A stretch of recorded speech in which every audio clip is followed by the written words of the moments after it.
Today's episode is a bit of an honor for me because the guy I'm talking to today has been someone I've looked up to for the longest time.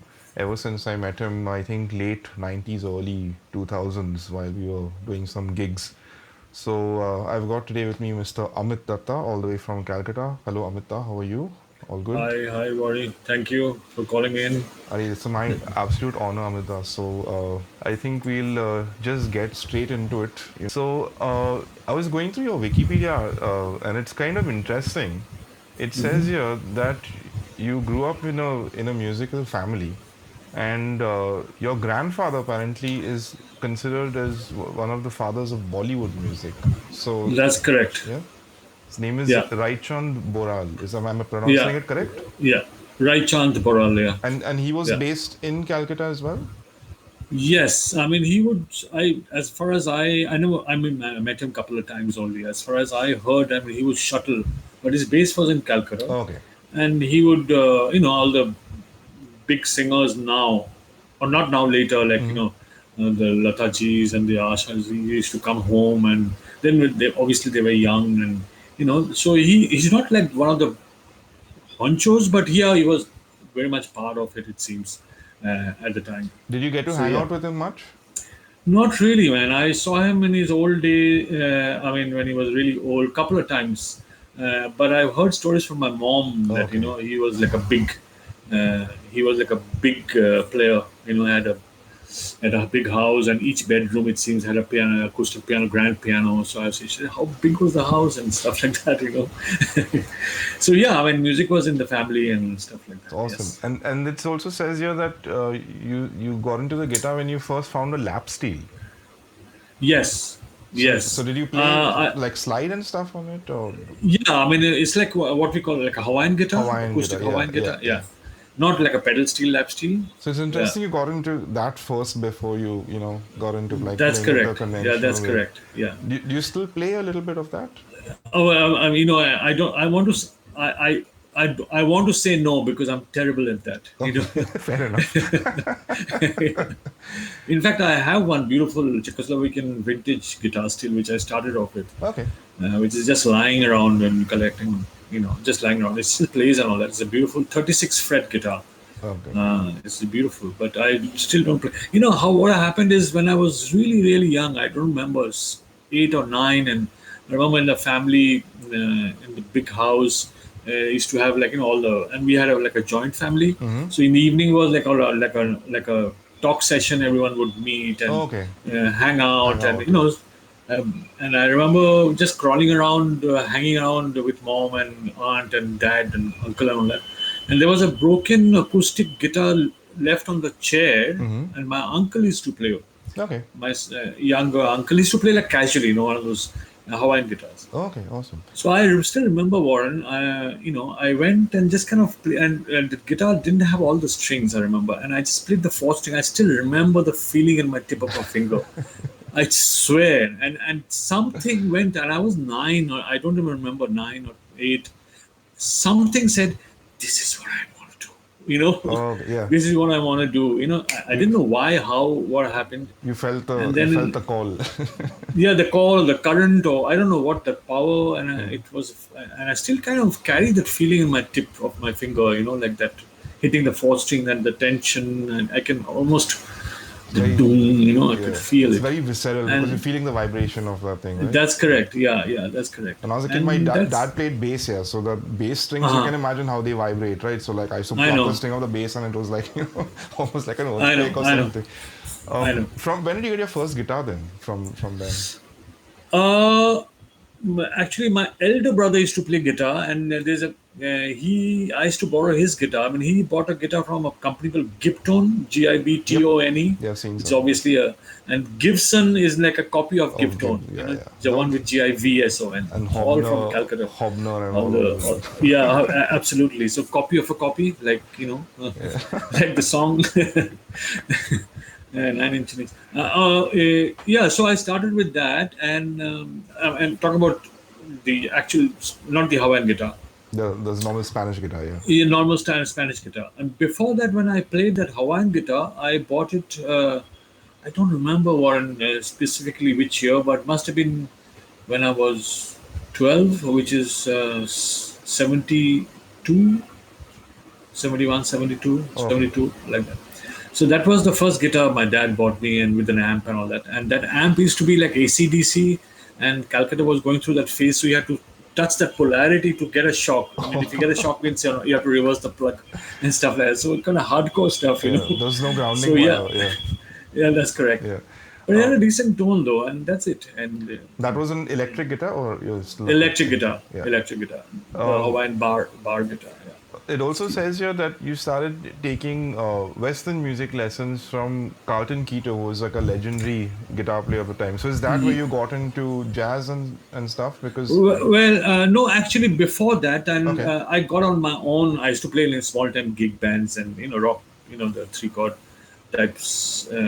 So, but then he lived very close to my house, okay, very close to Park Street, and then I went across to his house, and he taught me.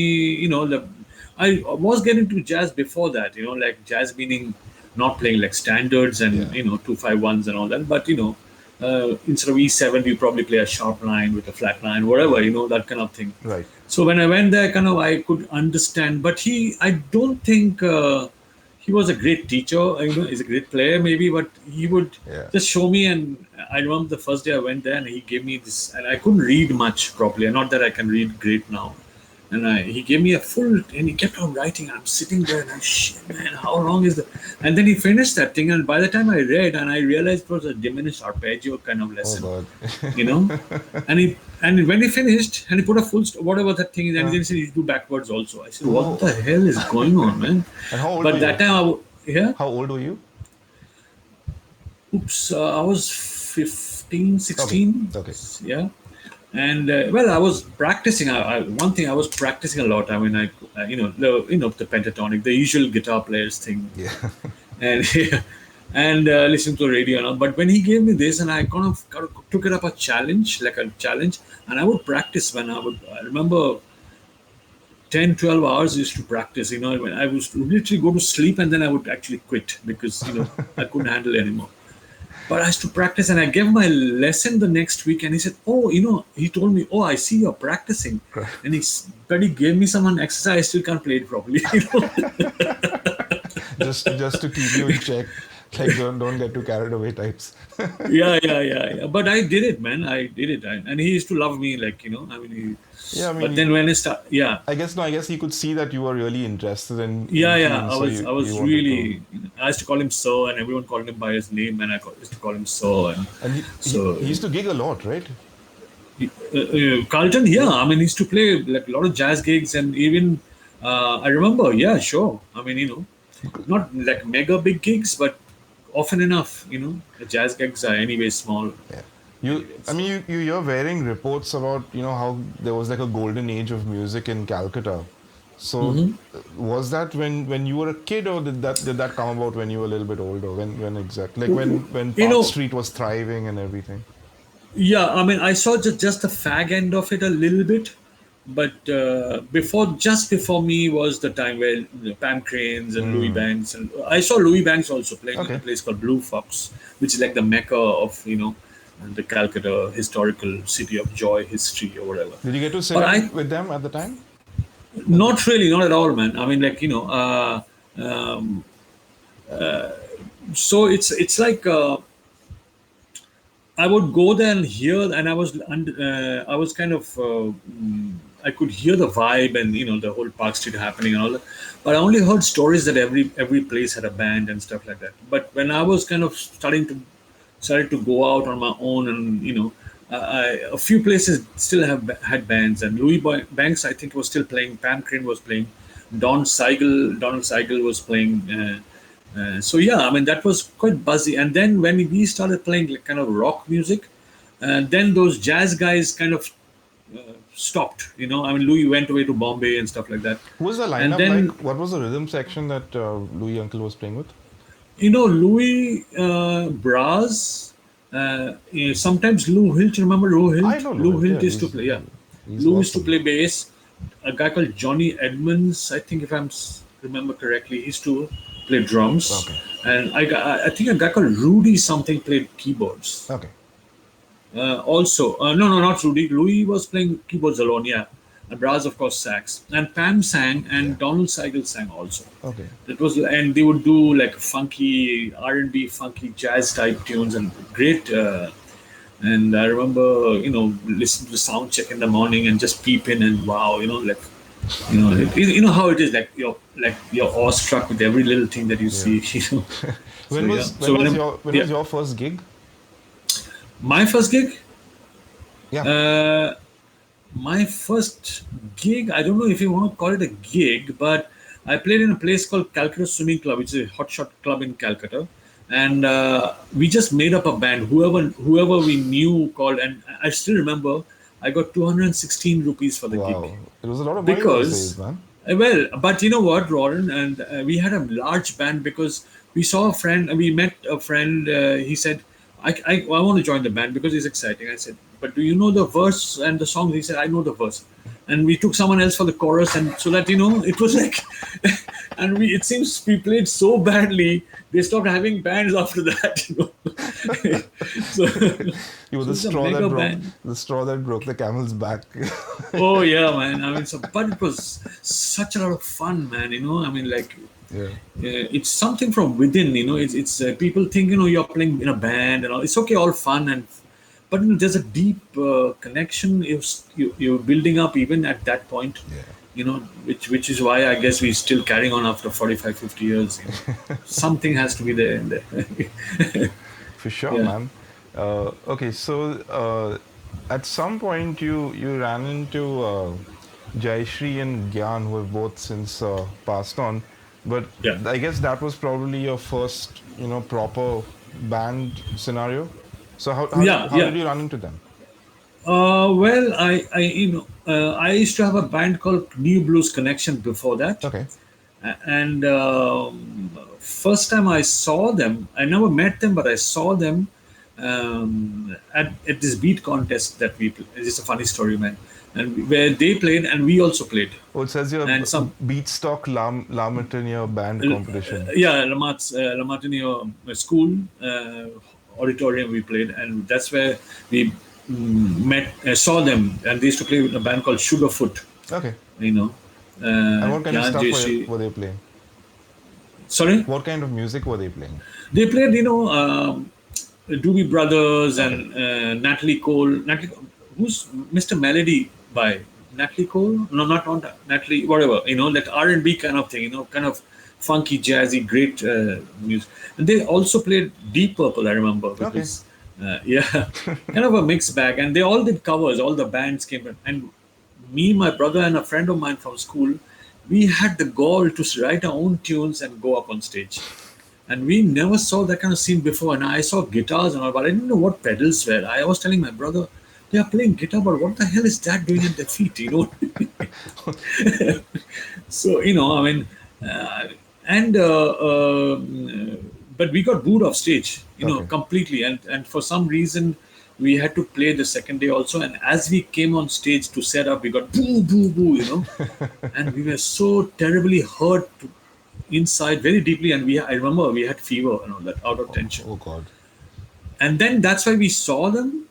And next year, a couple of years later, we joined the same thing, and we kind of won and we took revenge and all that kind of thing. and then we started doing a concert sponsored by my mom, and that's where Gyan and JC were there Okay. at the hall. And then we had a common friend, Gary, by the name of Gary Martin. He lives in Perth now. So he said, Gyan and JC wants to see you. So I went there, and that's how I got the gig, basically. Yeah. And once you met them, you'll started gigging like on a regular basis, I'm guessing. Yes, And yes. what was the set list like at that time? That time we would do the usual, of course, the popular of the day, the popular songs of the day, but because we had, JC could, she was like into Steely Dan and stuff. Yeah. Lots of Steely Dan and Doobie Brothers. And always liked, and he great rhythm guitar player Gyan was, and he would teach me, in versions and stuff like that. Yeah. So we would do a lot of like Chaka Khan, Okay. Ricky Lee Jones. Steely Dan, of course, the older Steely Dan, that Yeah. rock oriented Steely Dan, Can't buy a thrill and all that and stuff. that can Yeah. correct. Yeah, I think Pretzel Logic was out Yeah. then, Pretzel or First whatever. first Yeah, three. How did you get into yeah. Steely Dan? Like when you remember the first time you heard them? I heard them in Gyan's house. Okay. Yeah, So he yeah, turned you and onto Steely Dan. that's correct. That's So awesome. he said, this is another, and then and I was playing like Southern rock before that. So I thought guitar solos means like every solo is an epic solo for 7.5 minutes, but, but I couldn't handle a 8 bar solo and in and out and tell your story, and that's why I kind of got into the real, the serious, musicianship part of it. Yeah. So yeah, that's how it started. I came across like on one of your interviews you were talking about like the whole art versus commerce conundrum, staying true to your music and still making a living. Well, Steely Dan was one of those bands that they got, I think, both, they somehow managed to tread both sides pretty well. They sold Absolutely. amazingly well and the music is impeccable. You can't fault it. Yeah, You know. absolutely. And the only kind in the world, 2 bars and it's Steely Yeah, Dan. exactly.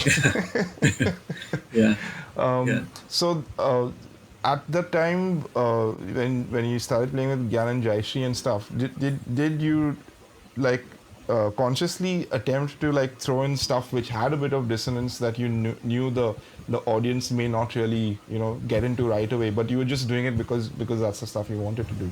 Did you throw any of those tunes in? When I was not really very clear about it as to how, like, obviously, the level of confidence wasn't there because firstly I'm playing with Gyan and Jishri, and you're kind of half the time you're kind of just busy playing correctly, forget playing well. You know what I mean?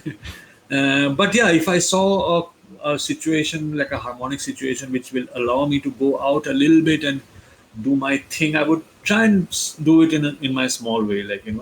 So And you if I saw you were like taking it a out good, on commercial tunes as well, like you would like that's actually correct. take a bit of a That's left correct. turn and jam on the tune a bit.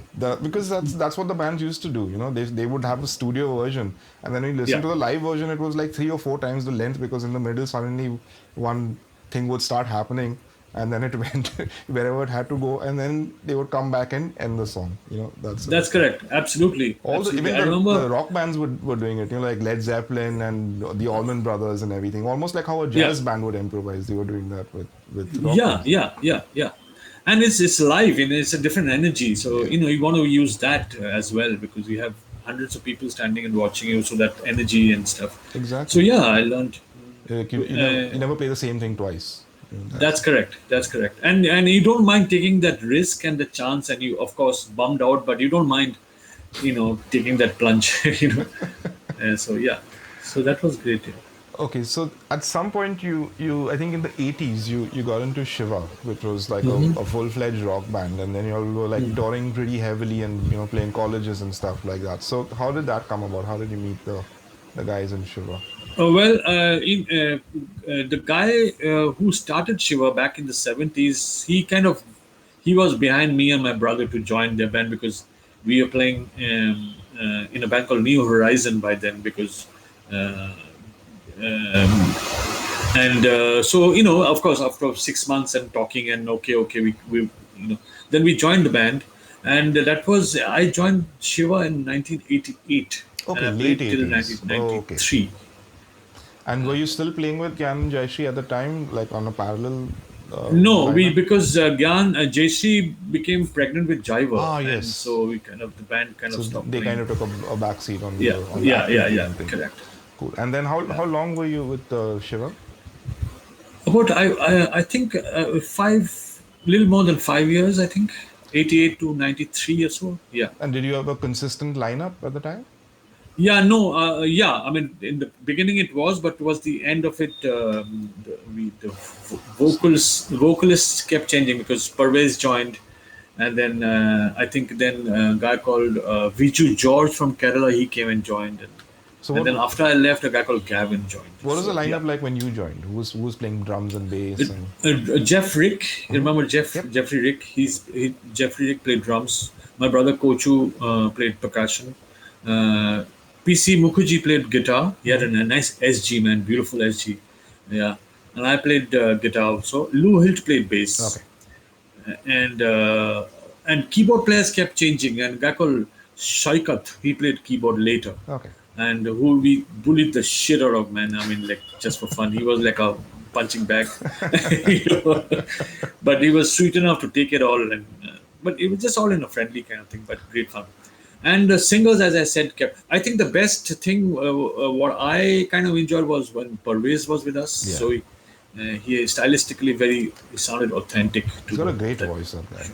Yeah, So yeah. at the time you're playing in Shiva, you already had that old Strat, which you still have. Yes, yes, When yes. did you get that guitar? I bought it in '82 or something. It must have Okay. been '82. Yes, And did you yes. find it in India, or were you out of the I country? found it in a place called Fancy Market in a down, very shady part of town, and they have and they sold guitars and fraud perfumes and one of those fraud tapes and everything, shoes and everything. And there was a guitar, and I saw it, and I said, "Man, I mean," like, and they charged me. He was asking for $16,000. Wow. And in what 82 was, I didn't have Yeah. $16,000, man. It's a ton So of I money. asked mom, man, I have to get this. He said, okay, right now I have, you know, kind of saved up $8,000 or 8,500. I said, give me it to me. Mm. So I went there and I gave him the money, Mm. and he said, okay, no, actually I didn't. I gave him the money, but he didn't give me the guitar. Oh. But I kept going there every once in a while, and I don't know. And then after a while, he gave me a cup of tea, and so he was kind of getting close, and I was trying to make an entry into his heart. You know what I mean? And he said one day, he said, "That's the guitar you paid the money for. Mm. How much did you pay?" I said, 8 grand. He said, "But I want 16." Mm. But anyway, he said, "Take the guitar."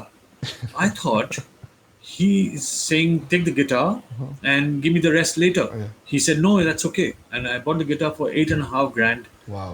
with the case and everything. And yeah, that's what it is. And what That, what year you is know, it? The guitar? uh, you know what? I saw the back plate of the guitar, but I think it's 81 or Okay. something. So it's Yeah, actually one of those Dan Smith ones, yeah. I think, because they were in a transition at the time. And what about gear? Did you have trouble like getting all your hands on some decent quality gear? You must have gone through some weird shift.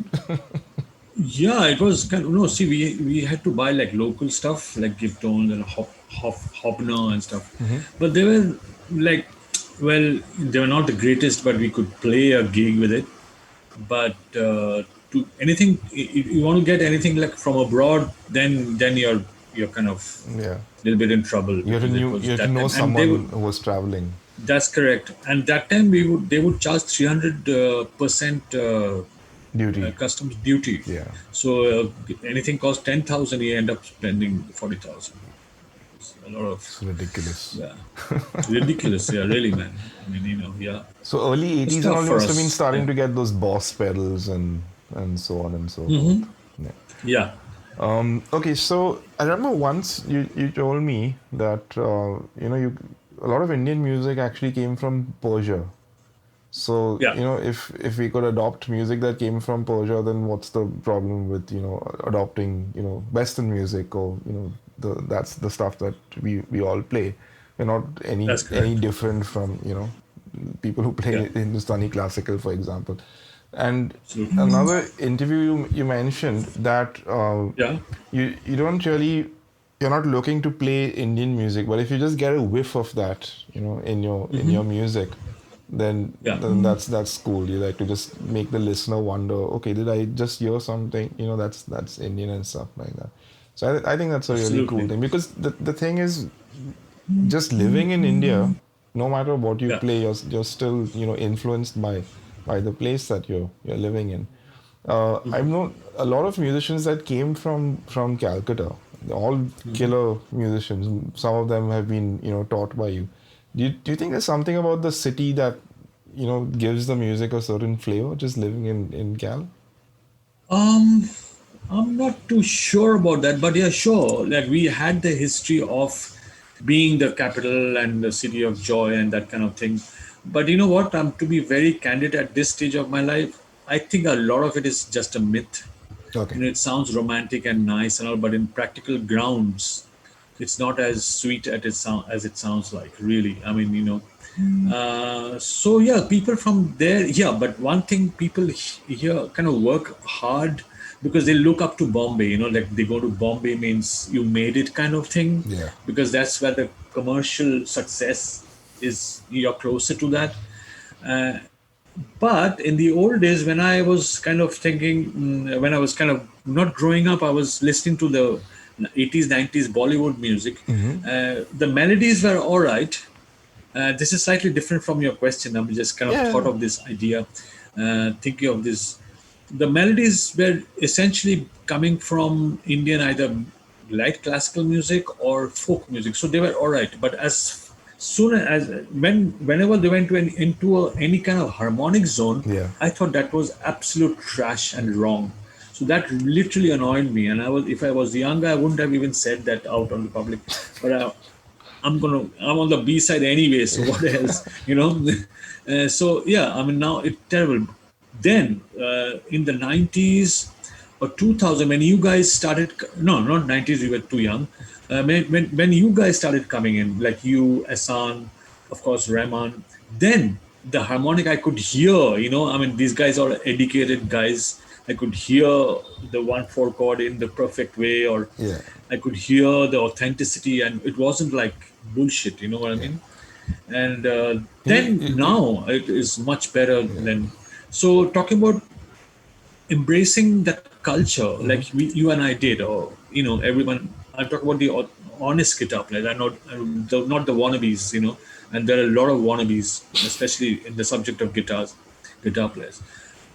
You embrace that art because you feel good. I mean, and why shouldn't you? I mean, if you can embrace Persia and say this is our music and this is our culture, why not? This double standard is what gets me, Yeah. really. Yeah. You know what? I mean, another thing is you talk about a bigger picture, this invasion and the colonization of the British. Here, of course, is bad and all that, but at least we got this gift of guitar or rock and roll or whatever. But now I think we are kind of not as if it's spread all over the place, because we are still niche. So we are kind of a little bit of an alien in our country, but we are too familiar abroad. Yeah. So we are kind of caught in the middle a little bit. Yeah.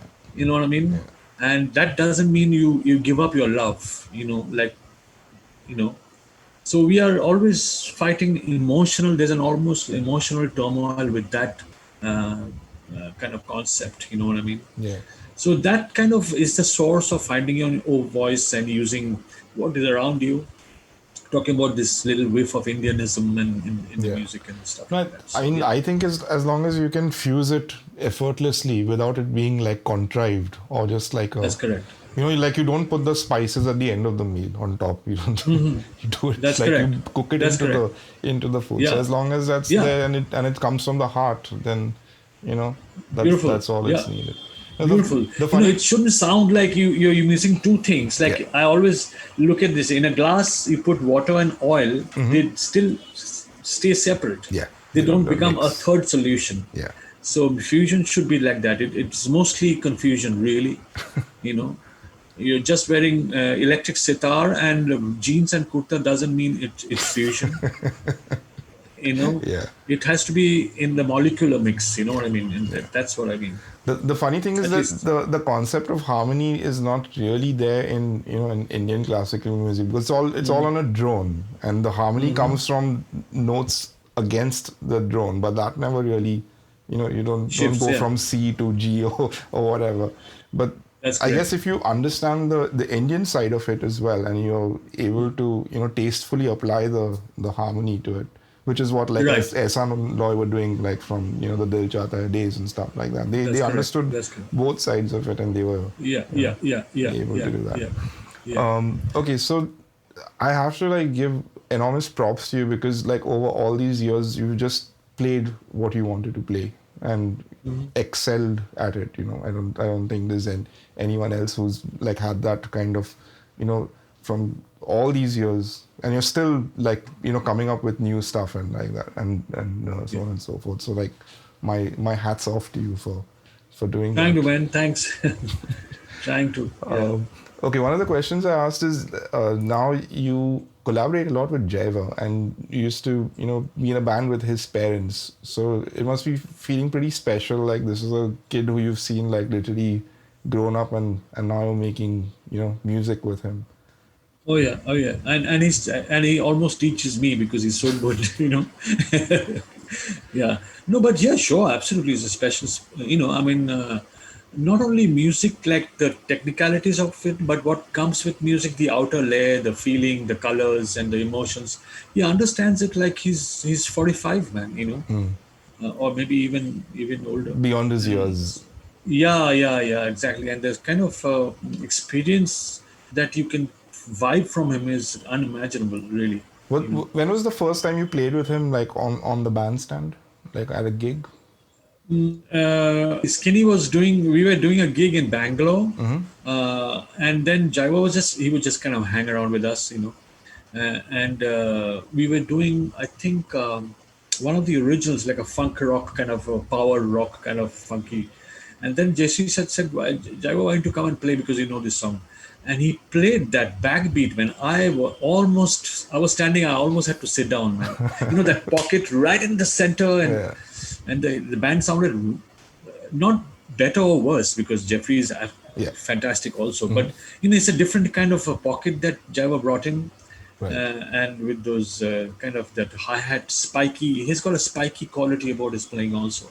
So wow, and then that's it. And that was the first time I told Jeshi, "What the hell is going on? I mean, where are we?" The kids have taken over. Yeah, but I remember, making him a baby strat when he was little young, and I Mm-hmm. was taught him the chords of Hotel California, and in the mountains we used to go to Kasoli, and then he would sit on my lap, and I would practice my scales and all that. So that's how he grew up. You know what I mean? So it's kind of already learned somewhere in his system, in his genetics. I don't know. Okay. So Another yeah. another question I had is like in all your years of gigging, which are some of the best venues you've played? Talk about when you mean venue, you mean the crowd as well, or just the No, venue just the itself? venue. Like certain places have a vibe about them. The vibe, Yeah. yes. B flat definitely was one. Okay. In Bangalore. Yeah, the Bangalore one, and I kind of like the intimate part of Jazz by the Bay back in the day. Mm. I mean, not it became kind of funny later, but back in the day It it was, became Pizza by the uh, Bay. yeah, Oh no, yeah, first it was and Jazz by the Bay, then it became not just Jazz by the Bay, and then finally Pizza. Pizza by the Bay. Yeah, I know. Yeah. So yeah, I mean, the small little venues, I think, and then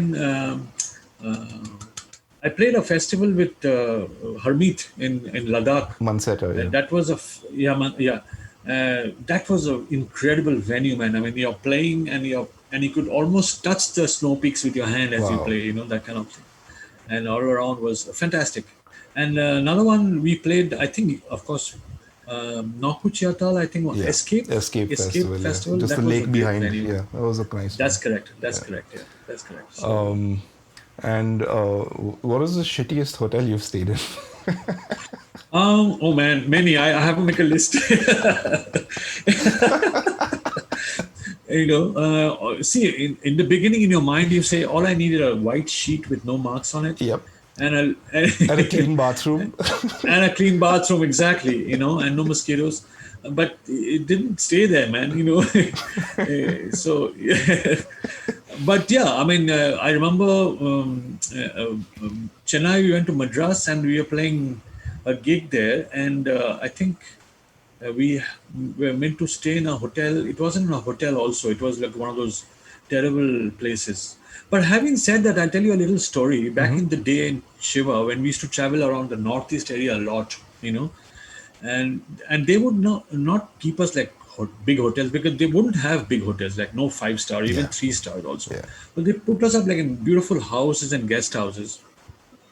This is a funny story talking about this house, and we were staying one time in Gangtok, no, Sikkim, I don't know which, and we were playing in a football stadium, Okay. and our hotel, not hotel, this guest house was a little bit up the road, and we are standing in the evening before going to the gig. After sound check, we had a bath and long hair. We were drying our hair in the sun and having a cup of coffee. And the road was almost up to the roof because, mountainous, hilly road. And, we saw, this was about 5:36. No, not earlier, just, whatever, 4:35, I guess. And this beautiful people, young people, dressed in their best, made up and all that, going down all one way, all from uphill to downhill. So we, from this hotel, a very quaint little hotel, and a little roof, and you're sitting and having coffee, and you're feeling good anyway. These people are going by, and I think I did ask them, "Hey guys, where you going? I mean, all of y'all are going that way." So there's a big rock concert happening at the football stadium. So I asked him, "Who's playing?" And I think one of the girls said Shiva. And then I said, "Who's Shiva?" And they looked at me like, "You losers,"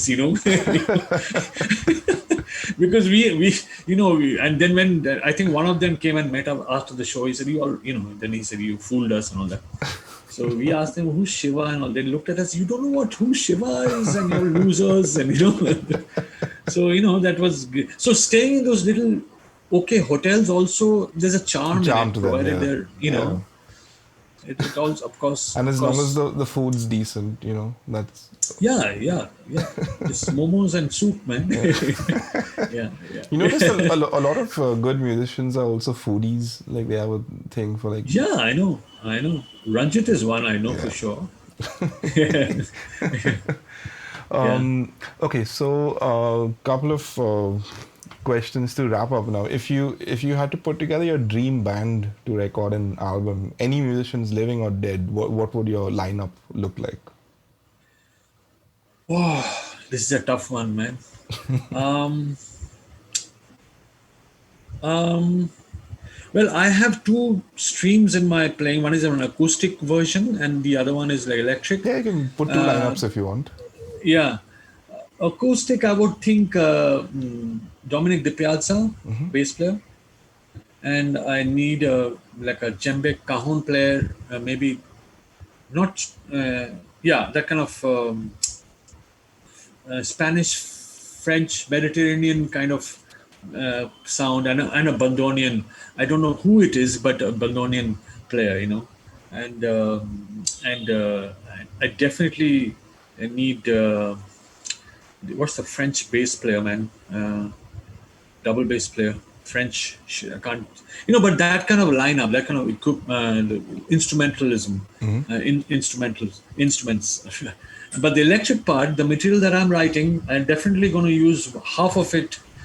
Zach Danziger and Jimmy Haslip, Haslip, yeah. yeah, and the other half Chiver and Jimmy Johnson, Oh, nice. bass player. Yeah, Two killer but bass players and yeah, two killer yeah, yeah, drummers. yeah, That's yeah, nice. yeah. Let me see if there's anything I've left out here. Oh yes, apparently it says here you've appeared in a movie, a Bengali Yes, I did. musical movie called Ranjana Ami Ar Ashbona Asmona. That's into correct. 2019. So Yes, you played a guitar player. I So did play a guitar so player. you're basically playing Yes, yourself. being myself, and I almost I had a lot of dialogues to say, and I told the director, he's a friend of mine. I said, I'm scratching all this out. I can't do anything, maybe apart from just yes, very good, thank you very much, and stuff like that. That was my dialogue, and play guitar, and that's it. So that's my extent of acting in a movie. Awesome, you got to be in a movie, man. That's pretty awesome. Yeah, and I did a TV serial many years ago with Kitu Gidwani, by the way. Okay, on TV in the 80s or 90s. 80s, yeah, it was called Daylight Again. It's about a druggy guy, and I looked the scene because I whatever. Again, you were playing yourself.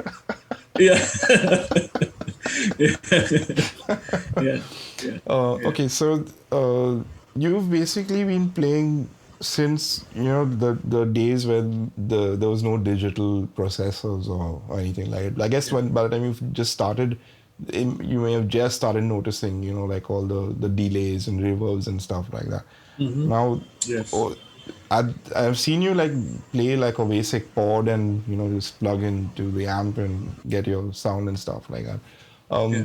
How important do you think the gear is to a player's sound and tone.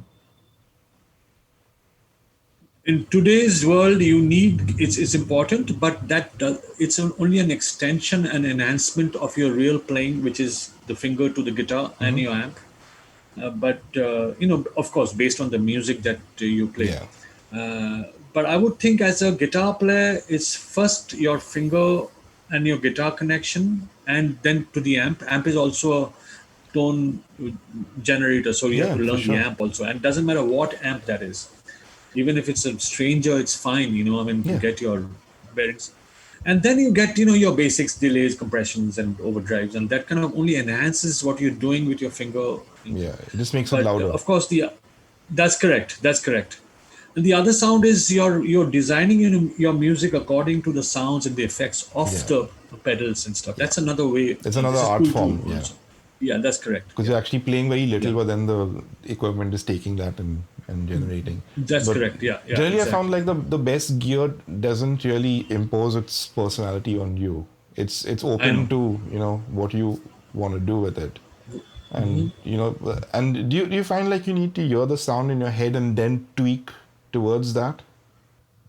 For me, yes. For Yeah. me, yes. And also, this is a lifetime battle. I sit in front of the mic, in the amp, and I get my sound. Mm-hmm. But then when I stick a mic in front of it, and then I don't hear it. So Yeah. I try and go close to the amp where the Amp. speakers, where the mic is sitting, and I'm thinking I'm the microphone, Yeah. and that works, but not quite. But I'm still trying to chase that. So, but I'm pretty happy with the sound that I get on stage. Mm-hmm. But that always doesn't translate outside To through the the PA. So, PA, yeah. I mean, you yeah, kind of need a guy at the desk who knows what he's doing as well. right, right, Because you can correct. you can Yeah, find a guy like you can generate a great sound on stage, and then the guy doesn't really know how to yeah, get yeah, it out. yeah, yeah. And I mean, I've seen so many gigs where the guy was like getting a great sound on stage, but like outside it sounded something Yeah, totally yeah, yeah, different. yeah. But you sound great on both, man. I mean, I've seen you so many times on stage, and I check out the PA, and you kind of somehow sound right there, man. Beautiful sound. Yeah, amazing. I'll tell you a funny story. Like why I got so obsessed with the sound of the guitar is I think the second or third gig I played with Zero, there Okay. was a Marshall stack, and I had this Boss heavy metal pedal, which is now collectible. So I got a really good sound on stage. And after the gig, I told my girlfriend at the time, man, I got a really good sound today. And she's like, well, on outside it sounded horrendous, like a can of Oh bees. gosh. So I was like, man, now, why did that happen? Like, then my brain started working, like, I got to figure this out. Why is this happening? So Right. apparently they had taken the DI out from the pedal instead of, putting a mic on the amp or whatever, which is Right. Right. Right. and then Yeah.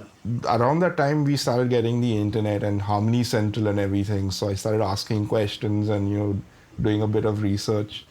The the, Right. the first picture I ever downloaded on the internet was a schematic of a Marshall amp. Yeah. Wow. Yeah. So yeah, it became like a lifelong journey to figure Yeah. out what No, the but hell. it pays off. When you play on stage at any stage, I've seen you over the years. You kind of get your sound, and you kind of sound the same, that meaty Warren sound. That beefy projected. You I somehow. for me it's like if I don't get the sound, I can't play. It just Yeah. Yeah. Yeah. it like gets to me, and I've seen people who can manage and like play great and they don't worry about Right. the tone and I know. everything. But for Yeah. me, if that's not there, I feel crippled. So I do Yeah. whatever I Yeah. have I to do know. I know to get exactly. the Exactly. sound. Yeah. Okay, so for the last question, I let you turn the tables on me and ask me a question. Um. Okay. What was the last wow moment for you at your rehearsals, or when you're practicing on your own? Oh, on my own. I guess like every time you stumble upon a good sound, which then leads to, suddenly an idea, a light bulb goes off in your head and something just flows out based Right. on, on the sound generating ideas. That's one of them. And then it could be like something as finding like a chord by accident, which you Oh. didn't Oh. intend to Okay. hit. And then suddenly exactly. it opens up new, pathways. I've had it a couple of times. Right. Like I've just started like learning how to tastefully use, diminished and augmented chords at this Yeah. age. I figure better late than never. But those kind of, I've written entire songs based on just finding a chord. There's Beautiful. one chord which is, Beautiful. Yeah. because me, I'm not the most knowledgeable in terms of like jazz harmony and stuff. Like what I know what I do, and Yeah. Yeah. Of course you do. and Yeah. every time I find something new, to another person it may be like, oh yeah, it's that. But for me it's like, oh, like a kid. I always think like my Yeah. approach to music is like a kid. Correct. So every time I Correct. find something new, it's like, oh wow, well, let me see what I can do with it. I'm always trying to find ways to use, Yeah. Yeah. Yeah. whatever I know. Fantastic. Fantastic. Can I ask you another Yeah, you question? can ask. Yes, you want. Do you feel shy to ask a fellow musician what he or she is doing? Can you show me? Do you still feel? Never. I'll be Yeah, the that's first person that's to do that. yeah, yeah. To I say, know. show me that. You've got to. Yeah, yeah, exactly. I mean, that's the way it should be, like a Yeah, sponge, just kind of. I still am like that. I'm embarrassingly hungry for all that. yeah. Amazing. Like I was playing an AR Rahman gig, and the other guitar player, Keba, who's an amazing guitar player, he played like this arpeggio that went like up the neck Okay, in the middle, and the okay, song was like like some kind of a Spanish thing. What he all did, right. I was, oh, that's really cool. Show that to me. So he said, yeah, it's Uh-huh. just like your diminished thing that you're going three. I was like, oh, it's that, So then Uh, the connection was made. exactly, exactly. Yeah, yeah, yeah, yeah. Sometimes you feel like you don't know it, but then when it's explained to you, then it's like, ah, this is Yeah, what it yeah, is. sure. And see, Warren, like one is like in it for a long time, so it's all there somewhere. It depends on what kind of music you're playing Yeah. on that day is what is coming out, but the rest is there. You know what I mean? Yeah. Because no, what I was just going to say is why I asked you this question, because I remember we stayed in Amit Saigal's house in Delhi for some concert, and I remember you, man. I mean, you had a red telly on the stand, and wherever we went or dinner or whatever, and he came back and he tuned the guitar. Here, Amit, this is your guitar, and you never parted from that guitar. And we played, Beatles songs and Yeah. whatever songs, and that's I hope we all retain that the childish Yeah. excitement as long as we play. You know what I mean? That's I guess beautiful. that it'll always be that way because even now I can listen to the Beatles and I'll find something that I haven't heard, in the song before. Yeah, Or if I yeah, yeah. like, listen to like those isolated tracks, now you find them on YouTube. And I'm like, oh, that's what it is. Because very often, like, you think it's something, and then when you actually hear it isolated, it's something else Right, altogether. right, Like that right. solo of Octopus's Garden, I learned Oh that. yeah, It's something, like which people will say, oh, yeah, it's like a simple thing or whatever. But for me, it was yeah, like, yeah, oh, it's yeah. Exactly, exactly. it's just something new Yeah, to I learn. know. Yeah, Anyway, thank you so much for doing this. It's been you're an welcome, absolute man. pleasure, and I wish you all the best for your future musical endeavors. Wish you many, many more years of musical fulfillment and Thank you, Warren. joy. Thank you, Amita. Absolutely. Thank you, and you carry on and have a great, great, great year up Thank you. ahead, and hope we, come up from this shitty times that we're going, you know, and we hope to meet sometime very soon It'll be on a over gig. soon. Yeah. All right. Cool. See you. Bye bye. Bye Thank bye. you.